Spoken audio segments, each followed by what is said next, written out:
Baiklah, Assalamualaikum warahmatullahi wabarakatuh. Kami dari kelompok 4 Statistika Pendidikan akan menampilkan hasil diskusi kami mengenai penggunaan aplikasi SPSS dalam uji normalitas dan homogenitas. Nah, anggota kelompok 4 terdiri dari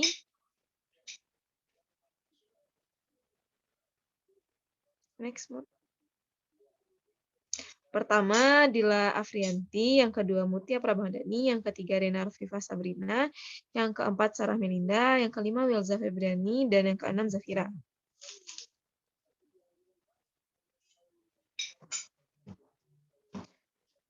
Nah, sebelum masuk ke dalam langkah-langkah dalam penggunaan SPSS, sebaiknya kita memahami dulu mengenai konsep dasar dari uji normalitas.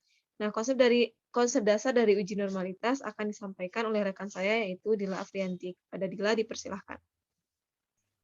Terima kasih kepada moderator untuk konsep dasar mengenai uji normalitas. Uji normalitas data dimaksudkan untuk memperlihatkan bahwa data sampel berasal dari populasi yang berdistribusi normal.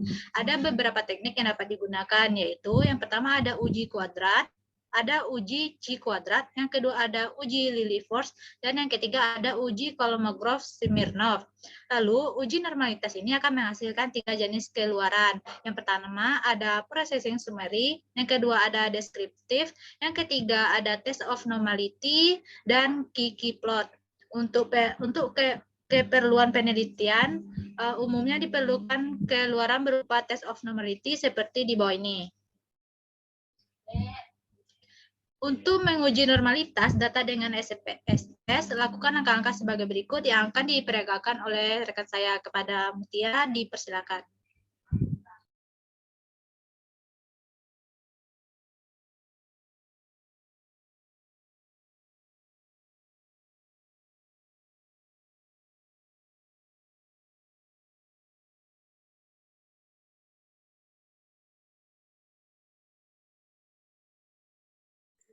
Baiklah, selanjutnya saya akan menjelaskan mengenai cara penggunaan uji normalitas pada SPSS. Sebelumnya, apakah terlihat screen saya? Terlihat, Mutia? Sudah, Mut.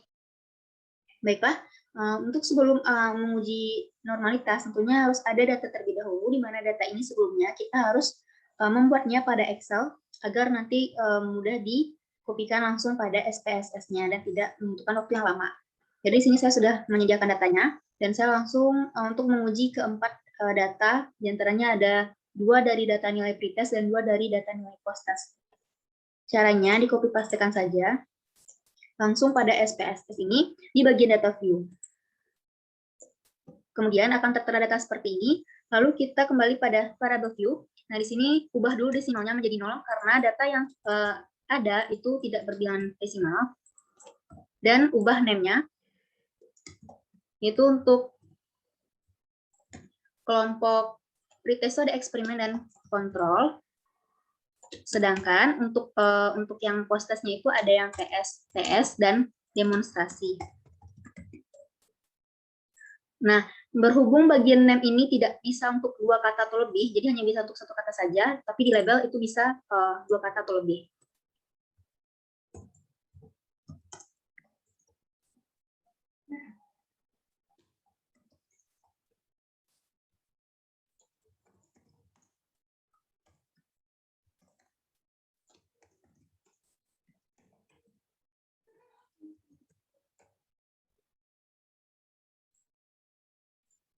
Nah, berikutnya ke data view kembali. Sudah terlihat bahwasanya data ini sudah menjadi bilangan tanpa desimal. Nah, barulah kita bisa untuk menguji normalitasnya dengan cara mengklik analyze, kemudian mengklik yang bagian deskriptif statistik. Lalu, klik yang bagian ekspor.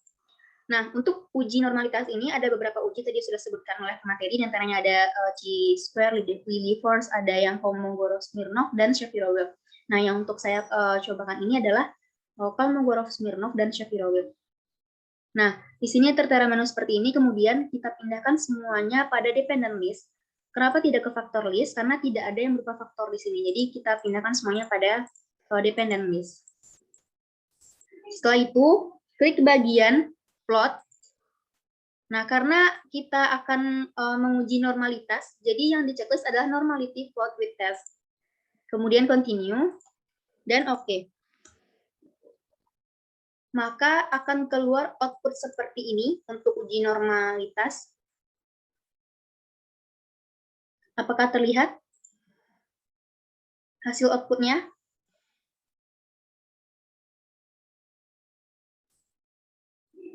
Baik. Bagaimana? Apakah sudah terlihat?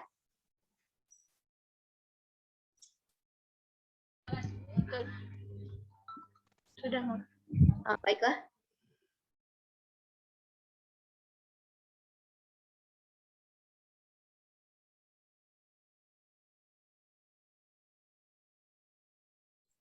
Baiklah, sudah terlihat outputnya seperti ini. Di antaranya ada case processing summary, ada descriptive, dan ada yang test of normality. Di sini langsung terlihat dua uji dengan satu cara, yaitu ada Kolmogorov-Smirnov dan Shapiro-Wilk. Nah, berhubung data kita itu jumlah datanya atau N datanya itu adalah 35, di mana 35 ini kan lebih besar dibanding 30. Maka yang dilihat sig-nya adalah bagian yang Kolmogorov-Smirnov. Nah, kalau misalnya data itu kecil dari 30, maka yang digunakan adalah atau yang dilihat sig-nya adalah bagian yang Shapiro-Wilk. Jadi berhubung data ini 35 kan artinya dia besar dibanding 30. Jadi yang kita lihat bagian yang sig Kolmogorov-Smirnov. Nah, di sini sudah tertera untuk kelas eksperimen, sig-nya adalah 0,001, kelas kontrol itu sig-nya ada 0,107, TSTS itu ada 0,000, dan kelas demonstrasi itu ada 0,024. Dan di sini tuh juga tertera deskriptif seperti penjabaran dari statistik deskriptifnya, di mana untuk kelas eksperimen, kontrol, TSTS, dan demonstrasi itu juga ada masing-masingnya tertera mean, median, variance, deviation, dan minimum, maksimum, dan range-nya. Jadi ini sebagai statistik deskriptifnya. Tapi yang dilihat untuk normalitas adalah bagian yang test of normality, yang bagian Kolmogorov-Smirnov. Baiklah, sekian yang dapat saya tampilkan mengenai uji normalitas data menggunakan Kolmogorov-Smirnov dan Shapiro-Wilk. Saya kembalikan kepada moderator.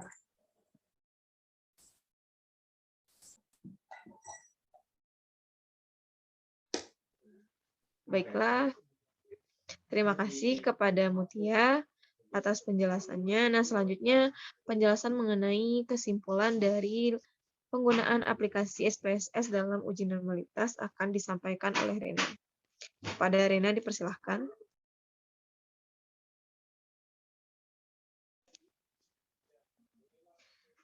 Sepertinya Rena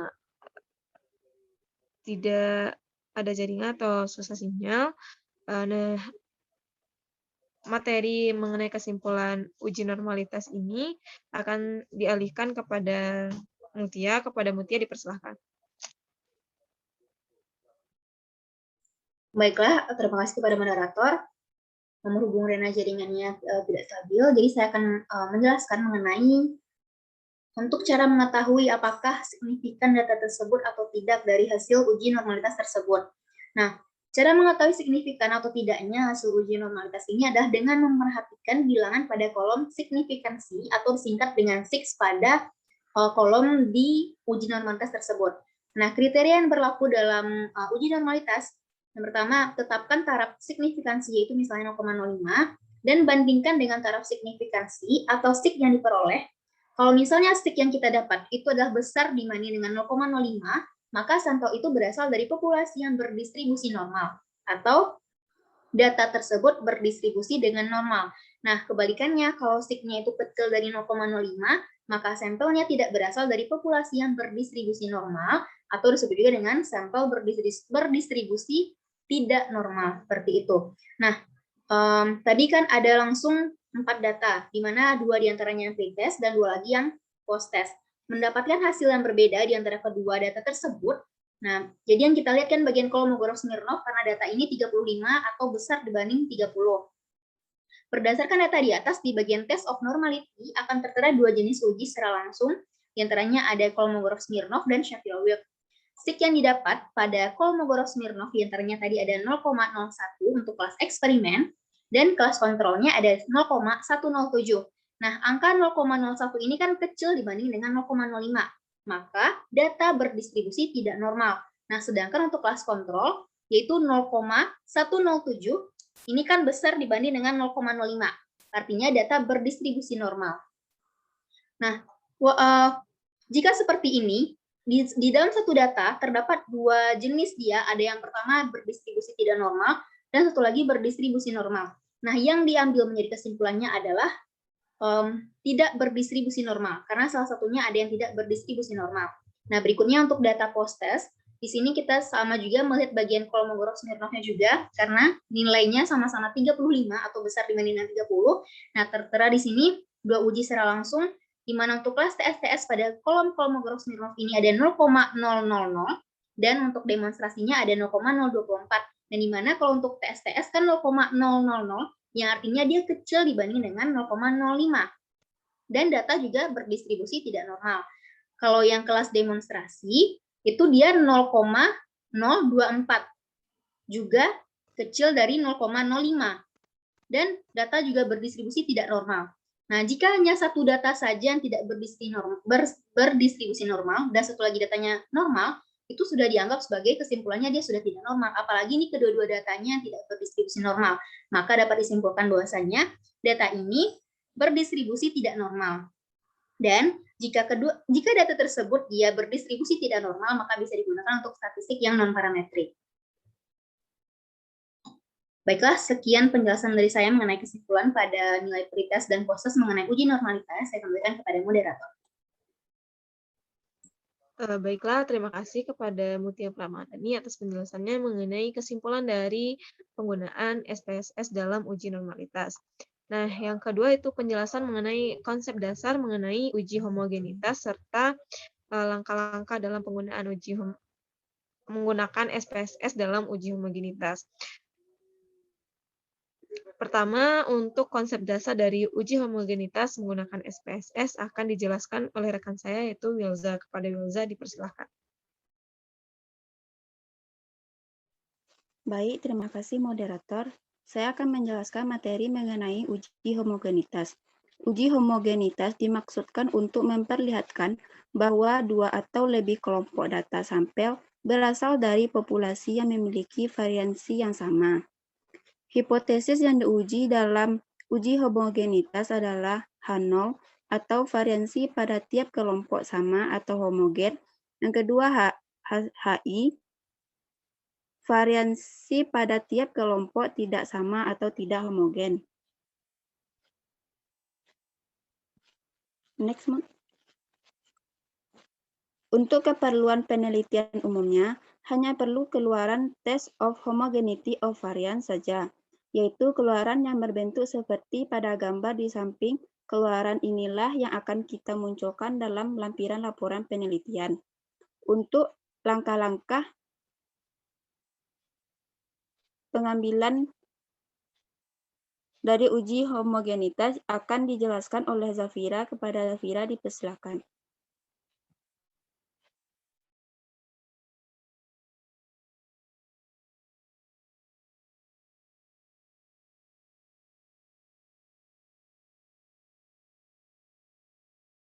Baiklah, terima kasih kesempatannya Wilza.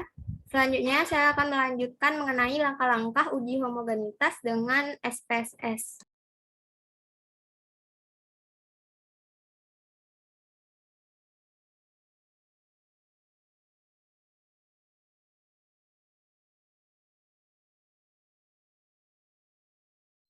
Apa sudah terlihat, teman-teman? Sudah, Vira. Nah, baiklah, langsung saja di sini kita masukkan dulu variabelnya di variabel view. Di sini saya langsung saja untuk memasukkan data pretest, kelas eksperimen, dan kelas kontrol sekaligus, serta juga data post-test dari kelas eksperimen dan juga kelas kontrol. Nah, kemudian variabel yang ketiganya yaitu kelas. Pada value kelas, satu itu kita beri untuk kelas eksperimen, kemudian 2 untuk kelas kontrol. Kemudian measure-nya, karena data pretest dan data post-test itu nanti yang kita cari untuk menghitung atau untuk melakukan perhitungan data, maka measure-nya itu scale. Kemudian pada kelas dia itu nominal karena datanya tersebut numerik, akan tetapi kita tidak melakukan perhitungan data statistik. Langsung saja ke data view. Nah, sebelumnya saya telah menginputkan data pada Excel dan tinggal mengcopy di sini. Seperti yang telah dibuat pada variable view, yaitu kelas eksperimen diberi angka 1 dan kelas kontrol diberi kode angka 2. Langsung saja kita klik analyze. Kemudian descriptive statistik. Kemudian klik explore. Nah, data pretest dan juga posttest kita masukkan ke dependent list, sedangkan kelas ke factor list. Lalu pilih plots. Nah, karena kita akan melakukan uji homogenitas, maka centang pada power estimation. Klik continue, klik OK. Apakah outputnya sudah terlihat, teman-teman? Belum, Vira. Belum.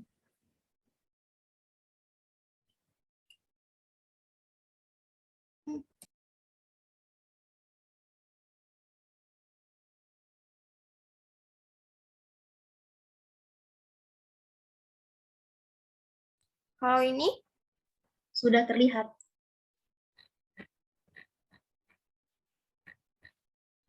Nah, di sini terlihat tabel dari cash processing summary, kemudian ada juga tabel descriptive statistik karena kita menggunakan menu analyze descriptive statistik pada awal tadi. Nah, untuk mencari uji homogenitas pada data yang akan kita uji, itu dilihat pada tabel test of homogeneity of variance. Di sini terlihat data pretest dan juga posttest. Kita menentukannya itu berdasarkan pada nilai based on mean. Kenapa? Karena uji homogenitas ini dia berkaitan dengan variance, yang mana variance itu merupakan jumlah kuadrat semua deviasi nilai individual terhadap rata-rata kelompok.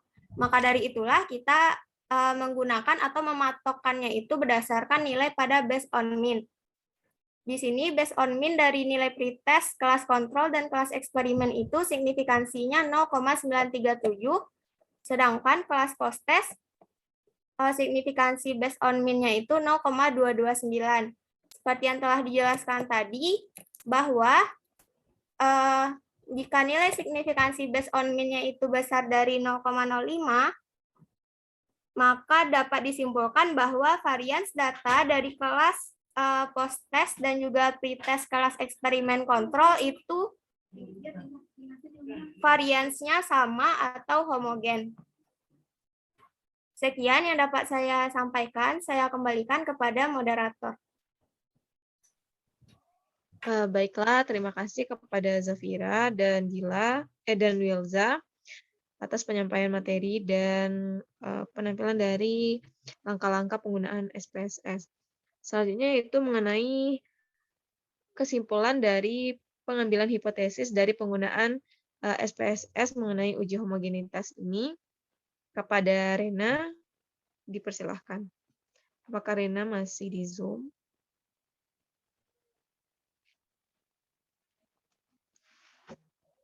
Sepertinya Rena masih tidak bergabung dan jaringannya kurang stabil, maka dialihkan untuk uji homogenitas ini dialihkan kembali kepada Zafira. Kepada Zafira dipersilahkan. Baiklah, terima kasih kesempatannya moderator. Seperti yang telah saya sampaikan tadi, bahwa data dari signifikansi based on mean dari kelas eksperimen dan juga kelas kontrol dari data posttest dan pretestnya itu besar dari 0,05. Maka dapat disimpulkan bahwa variance data kelas tersebut homogen atau sama. Akan tetapi, jika data dari uji homogenitas kita itu tidak homogen atau tidak sama, maka dapat dilanjutkan dengan uji Mann-Whitney. Sekian yang dapat saya sampaikan, saya kembalikan kepada moderator. Baiklah, terima kasih atas penyampaian materi dari Zafira. Selanjutnya tadi pada pengujian uji normalitas dalam menggunakan SPSS, yaitu dalam penyampaian kesimpulan mengenai hipotesis yang dihasilkan dari penggunaan SPSS dalam uji normalitas ini tertinggal, maka akan disampaikan kembali oleh Mutia. Kepada Mutia dipersilahkan. Baik, terima kasih pada moderator. Nah, di sini juga terdapat hipotesis yang diuji dari untuk uji normalitas dengan menggunakan uji Kolmogorov-Smirnov dan Shapiro-Wilk. Nah, di mana hipotesis yang diuji diantaranya H0 itu adalah sampel yang berasal dari populasi yang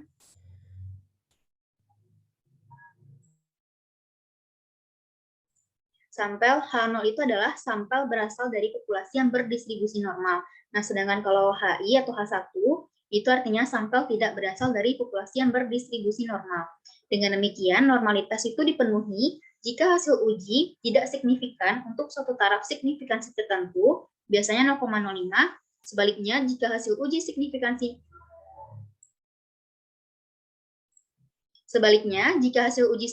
ini hasil uji signifikansinya itu signifikan, maka normalitas tidak terpenuhi.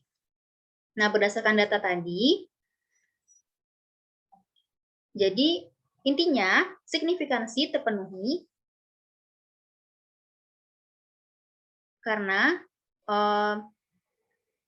kan tadi normalitas terpenuhi kalau hasil ujinya itu tidak signifikan.